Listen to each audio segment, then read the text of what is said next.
Hi, everybody. We're back. It is Wednesday, April the 22nd.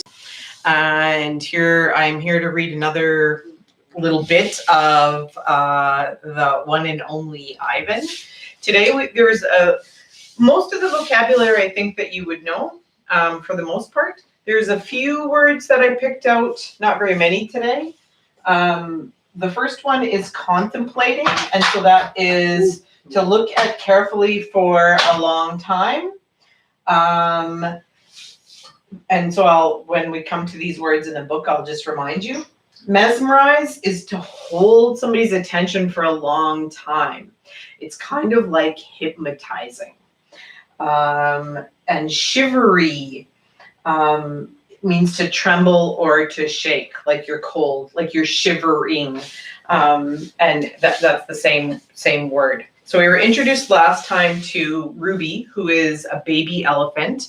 And we know that Ruby, or that Stella, is kind of acting like Ruby's mom and looking after her. But we also know that that Stella is not feeling very well. She's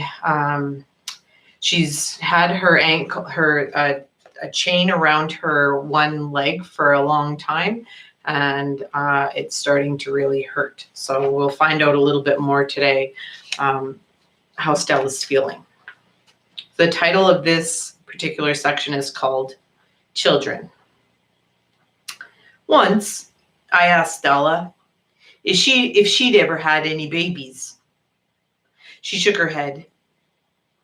I never had the opportunity. You would have made a great mother, I told her. Thank you, Ivan, Stella said, clearly pleased. I like to think so. Having young ones is a big responsibility. You have to teach them how to take mud baths, of course, and emphasize the importance of fiber in their diet. She looked away, contemplating. Elephants are excellent at contemplating. Remember, contemplating is to look carefully at for a long time. Or sometimes it's sort of to think or to process for a long time. I think the hardest part of being a parent, Stella added after a while, would be keeping your babies safe from harm, protecting them. Yeah, the way silverbacks do in the jungle, I said. Exactly, Stella nodded. You would have been good at protecting too, I said confidently. I'm not so sure, Stella said, gazing at the iron bars surrounding her. I'm not sure at all. Next title, The Parking Lot. Mac and George are chatting while George cleans one of my windows. George, Mac says, frowning. There's something wrong with the parking lot, George sighs. I'll take a look as soon as I'm done with this window. What's the problem? There are cars in it. That's what's wrong. Cars, George. Mac breaks into a grin. I think things are actually starting to pick up a bit. It's gotta be the billboard. People see that baby elephant and they should have to stop. And they just have to stop and spend their hard-earned cash. I hope so, George says. We sure could use the business. Mac's right. I have noticed more visitors coming since he and George added the picture of Ruby to the sign. People crowd around Ruby and Stella's domain, oohing and awing at the sight of such a tiny elephant. I gaze out at the huge sign that makes humans stop and spend their hard-earned cash. I have to admit that the picture of Ruby is rather cute, even if she doesn't look like a real elephant. I wonder if Mac could add a little red hat and a curly tail to the picture of me. Maybe then more visitors would stop by my domain. I could use a few oohs and ahs myself. Ruby's story. Ivan, tell me another joke, please, Ruby begs after the 2 o'clock show. I think I may have run out of jokes, I admit. Oh, then a story then, Ruby says. And Stella's sleeping, and there's nothing to do. I tap my chin. I'm trying hard to think. But when I gaze up at the food court skylight, I'm mesmerized by the elephant-colored clouds galloping past. And remember, mesmerize? The word mesmerize is to hold attention for a long time, to sort of hypnotize. So he's looking up at the clouds in the sky. He's sort of hypnotized or mesmerized by them. Ruby taps her foot impatiently. I know! I'll tell you a story, she says. A real, live, true one. That's a good idea, I say. What's it about? It's about me. Ruby lowers her voice. It's about me and how I fell into a hole. A big hole. Humans dug it. Bob pricks his ears and joins me by the window. I always enjoy a good digging story, he says. It was a big hole full of water near a village, Ruby says. I don't know why humans made it. Sometimes you just need to dig for the sake of digging, Bob reflects. Well, we were looking for food, Ruby says, my family and I, but I wandered off and got lost and went too close to the village. Ruby looks at me, eyes wide. I was so scared, I fell into that hole. Well, of course you were, I say. I would have been scared too. Yeah, me too, Bob admits. And I like holes. The hole was huge. Ruby pokes her trunk between the bars and makes a circle in the air. And guess what? She doesn't wait for an answer. The water was all the way up to my neck and I was sure I was going to die. I shudder. Well, what happened then? I ask. I'll tell you what happened, Bob says darkly. They captured her and put her in a box and shipped her off, and here she is, just like they did with Stella. He pauses to scratch an ear. Humans. Rats have bigger hearts. Roaches have kinder souls. Flies have... No, Bob, interrupts Ruby. You're wrong. These humans helped me. When they saw I was trapped, they grabbed ropes and they made loops around my neck and my tummy. And the whole entire village helped. Even little kids and grandmas and grandpas. And they all pulled and pulled. And Ruby stops. Her lashes are wet. And I know she must be remembering all the terrible feelings from that day. And they me, she finishes in a whisper. Bob blinks. They saved you? He repeats. When I was finally out, everyone cheered, Ruby says. And the children fed me fruit. And then all those humans led me back to my family. It took the whole day to find them. No way, Bob says, still doubtful. It's true, Ruby says. Every word. Well, of course it's true, I say.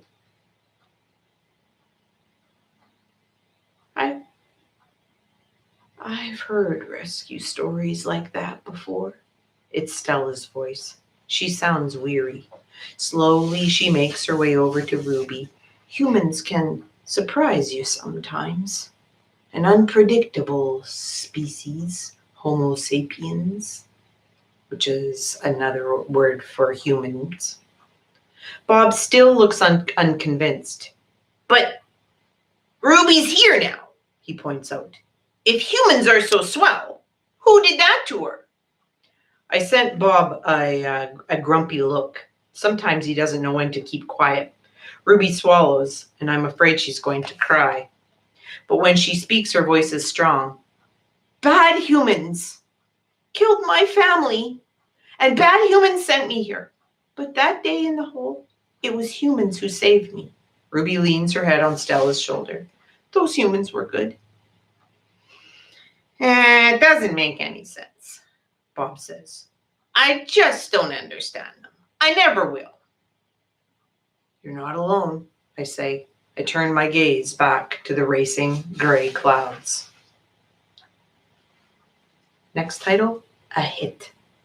Stella's foot hurts too much for her to do any hard tricks for the 2:00 show. Instead, Mac pulls her, limping, into the ring, where she tracks a circle in the sawdust. Ruby clings to her like a shadow. Ruby's eyes go wide when Snickers jumps on Stella's back, then leaps onto her head. At the 4:00 show, Stella can only get as far as the entrance to the ring, and Ruby refuses to leave her side. At the 7:00 show, Stella stays in her domain. When Mac comes for Ruby, Stella whispers something in her ear. Ruby looks at her pleadingly, but after a moment, she follows Mac to the ring. Ruby stands alone. The bright lights make her blink. She flaps her ears. She makes her tiny trumpet sound. The humans stop eating their popcorn. They coo. They clap. Ruby's a hit. I don't know whether to be happy or sad. Next title, Worry. When Julia arrives after the show, she brings 3 thick books, 1 pencil, and something she calls magic markers. Here, Ivan, she says, and she slides 2 magic markers and a piece of paper into my domain. I like the sundown colors, red and purple, but I don't feel like coloring. I'm worried about Stella. All evening she's been quiet, and she hasn't eaten a bit of her dinner. Julia follows my gaze. Where's Stella anyway? She asks, and she goes to Stella's gate. And Ruby extends her trunk and Julia pats it. Hi, baby, she says. Is Stella all right? Stella is lying in a pile of dirty hay, and her breathing is ragged. Dad, Julia calls. Could you come here a minute? George sets aside his mop. Do you think she's okay, Dad? Julia asks. Look at the way she's breathing. Can we call Mac? I think there's something really wrong. He must know about her. George rubs his chin. He always knows. But a vet costs money, Jules. Please? Julia's eyes are wet. Call him, Dad. George gazes at Stella. He puts his hands on his hips and sighs. He calls Mac. I can't hear all of his words, but I see George's lips tight into a grim line. Gorilla expressions, and if Stella's not any better, he tells Julia. He says he's not going to let her die on him, not after all the money he's put into her. George strokes Julia's hair. She'll be all right. She's a tough old girl.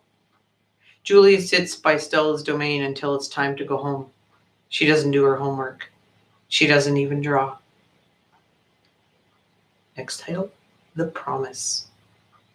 My domain gleams with moonlight when I awake to the sound of Stella's calls. Ivan, Stella says in a hoarse whisper. Ivan. I'm here, Stella. I sit up abruptly, and Bob topples off my stomach. I run to a window. I can see Ruby next to Stella, sleeping soundly. Ivan, I want you to promise me something, Stella says. Anything, I say. I've never asked for a promise before because promises are forever, and forever is an unusually long time. especially when you're in a cage. Domain, I correct. Domain. She agrees. I straighten to my full height. I promise, Stella, I say in a voice like my father's. But you haven't even heard what I'm asking yet, she says, and she closes her eyes for a moment. Her great chest shudders. I promise anyway. Stella doesn't say anything for a long time. Never mind, she says. I don't know what I was thinking. That the pain is making me addled. Ruby stirs, her trunk moves as if reaching for something that isn't there. When I say the words, they surprise me. You want me to take care of Ruby? Stella nods, a small gesture that makes her wince. If she could have a life that's different from mine, she needs a safe place, Ivan, not here, I say. It would be easier to promise to stop eating, to stop breathing, to stop being. It would be easier to promise to stop eating, to stop breathing, to stop being a gorilla. I promise, Stella, I say. I promise it on my word as a silverback. Next title, Knowing. Before Mac, before Bob, even before Ruby, I know that Stella is gone. I know it in the way you know that summer is over and winter's on its way. I just know. Stella once teased me that elephants are superior because they feel more joy and more grief than apes. Your gorilla hearts are made of ice, Ivan, she says, her eyes glittering. Ours are made of fire. Right now I would give all the yogurt raisins in the world for a heart made of ice. 5 men. Bob heard from a rat, a reliable sort, that they tossed Stella's body into a garbage truck.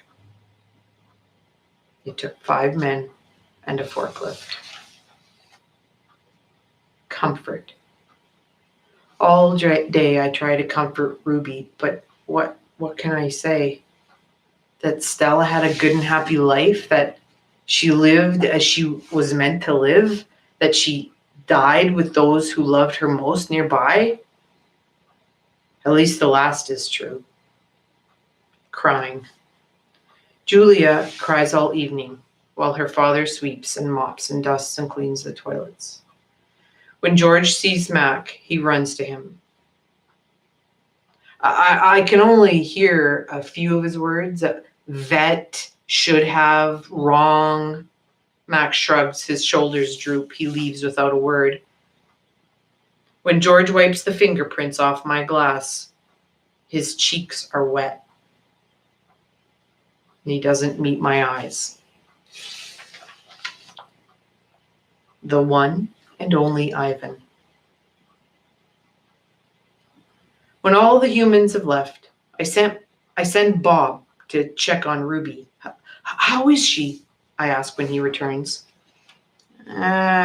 She was shivering, Bob says. I tried to cover her with hay, and I told her not to worry because you were going to save her. I glared at him. You told her that? Well, you promised Stella. Bob lowers his head. I wanted to make the kid feel better. I shouldn't have made that promise, Bob. I just wanted...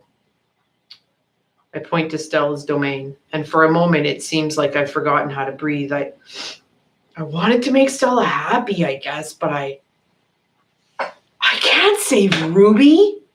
I can't even save myself. I flop onto my back. The cement is always cold, but tonight it hurts. Bob leaps onto my belly.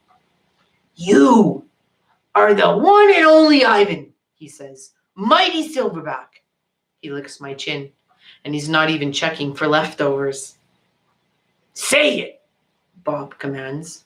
I look away. Say it, Ivan! I don't answer, so Bob licks my nose until I can't stand it any longer. I am the one and only Ivan, I mutter. And don't you ever forget it, he says.